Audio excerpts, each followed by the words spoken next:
Selamat datang di Jalan-Jalan Malam. Selamat malam, kita bertemu kembali dalam perjalanan panjang menembus sejarah. Bukan lewat buku, bukan lewat kata orang, melainkan lewat langkah kecil dalam gelap menyusuri jejak peradaban. Malam ini kita meninggalkan daratan, karena sejarah yang akan kita telusuri tidak tumbuh dari gunung, bukan dari hutan, melainkan lahir dari lautan. Ada satu kerajaan di Nusantara yang kekuasaannya tidak dibangun dengan tembok batu, melainkan dengan gelombang samudra. Kerajaan itu berlayar menyeberang menguasai, dan pada puncaknya dunia tunduk pada namanya, Sriwijaya. Sang penguasa Selat Malaka, sang penjaga jalur perdagangan dunia, sang raksasa maritim yang pernah membuat negeri-negeri jauh gentar. Tarik napas perlahan, dengarkan suara malam ini. Kita akan turun dari dermaga malam, naik ke kapal sejarah dan berlayar ke masa lalu. Selamat datang di episode Kerajaan Maritim Sriwijaya. Perjalanan kita dimulai sekarang.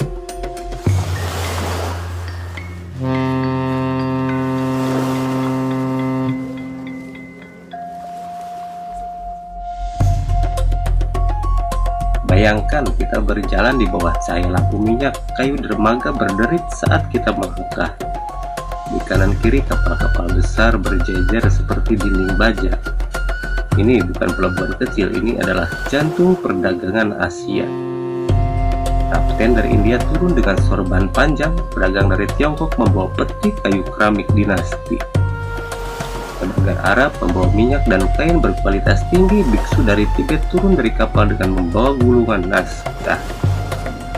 Semua datang ke tempat ini karena siapapun yang ingin berdagang di Asia harus singgah di Sriwijaya.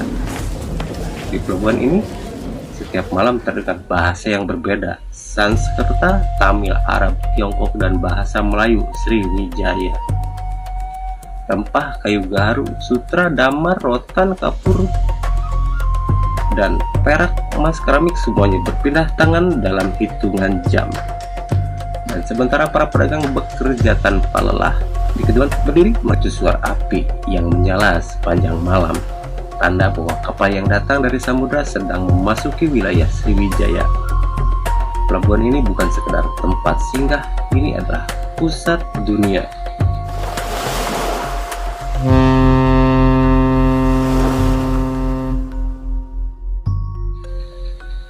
Jalur internasional paling penting zaman itu adalah Selat Malaka, dan Sriwijaya menguasainya sepenuhnya. Mereka tidak membangun pagar, tidak membuat tembok, tapi membuat aturan samudra.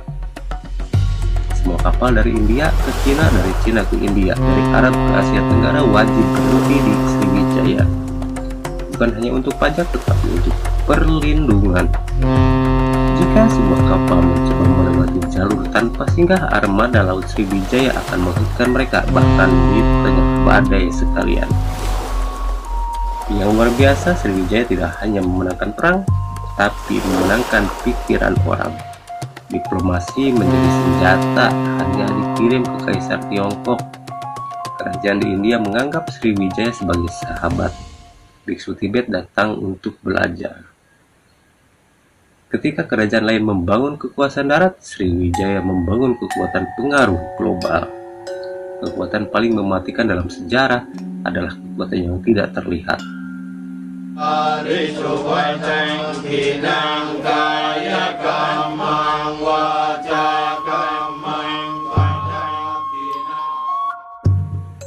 Sriwijaya tidak hanya kaya, tapi juga beradab. Ratusan biksu dari Asia datang untuk belajar di sini.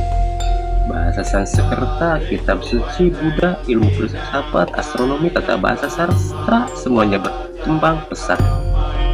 Seorang biksu terkenal dari Tiongkok, Yi Xing, tinggal di Sriwijaya selama bertahun-tahun. Ia menulis, barang siapa yang hendak ke India untuk belajar kitab suci, hendaknya terlebih dahulu belajar di Sriwijaya selama 1 atau 2 tahun. Artinya, Sriwijaya adalah universitas internasional ribuan tahun lalu. Kehidupan kota kerajaan pun makmur. Rumah panggung dari kayu ulin, pasar besar, koleksi manuskrip kuno, bahkan perpustakaan yang dijaga biksu. Perempuan berperan penting, memimpin perdagangan keluarga, mengatur logistik kapal, bahkan memiliki kapal sendiri. Sriwijaya bukan sekedar kerajaan, Sriwijaya adalah peradaban laut.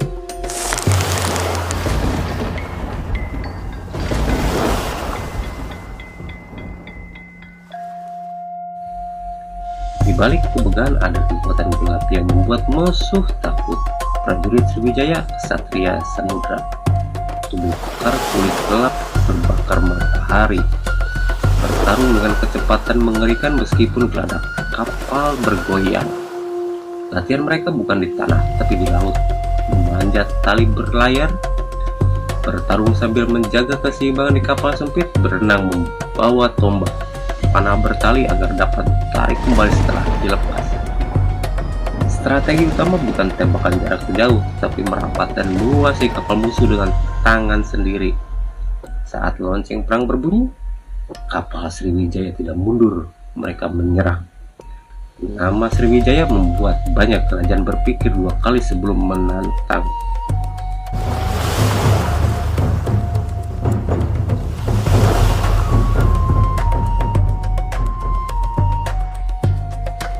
Semua kejayaan pasti mengundang kecemburuan. Kerajaan di Jawa pernah menyerbu Sriwijaya.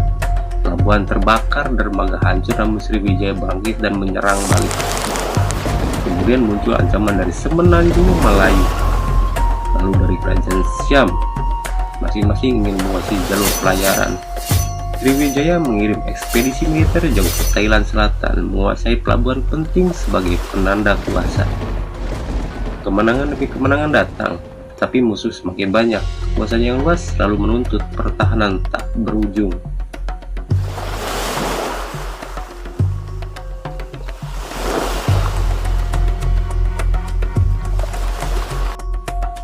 Sriwijaya mencapai masa emas, semua penguasa dunia mengenalnya. Upeti datang tanpa henti. Kiriman istana perhatian setelah Tiongkok, emas dunia, minyak Arab Saudi, dinasti mutiara kepulauan di pelabuhan rakyat berkata, jika ingin kaya datang ke Sriwijaya, tapi seperti matahari yang paling terang hanya sesaat sebelum senja.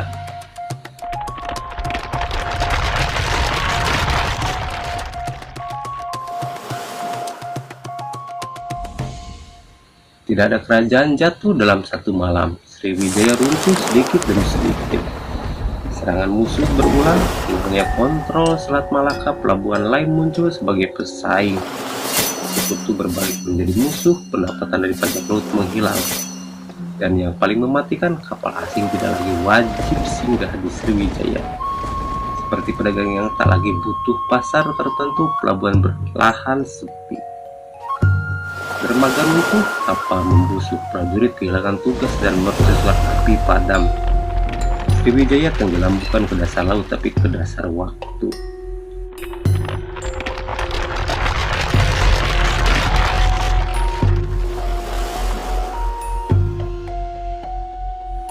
Kini kita berdiri kembali di ketepian Sungai Musi. Air masih mengalir tapi suara kapal raksasa telah hilang. Tersisa hanyalah dalam ingatan. Sriwijaya mengajarkan sesuatu. Laut membawa kejayaan, laut juga membawa kehancuran. Tidak ada kekuasaan yang abadi jika tidak mampu menyesuaikan diri dengan perubahan dunia. Malam ini kita sudah berlayar bersama Sriwijaya. Dari mercusuar api hingga badai kehancuran, berjalan dalam sunyi, mengingat sebuah kerajaan yang dulu membuat dunia tunduk. Terima kasih sudah menemani perjalanan malam ini. Kita akan bertemu lagi di episode selanjutnya dari Jalan-Jalan Malam. Selamat malam dan sampai bertemu di perjalanan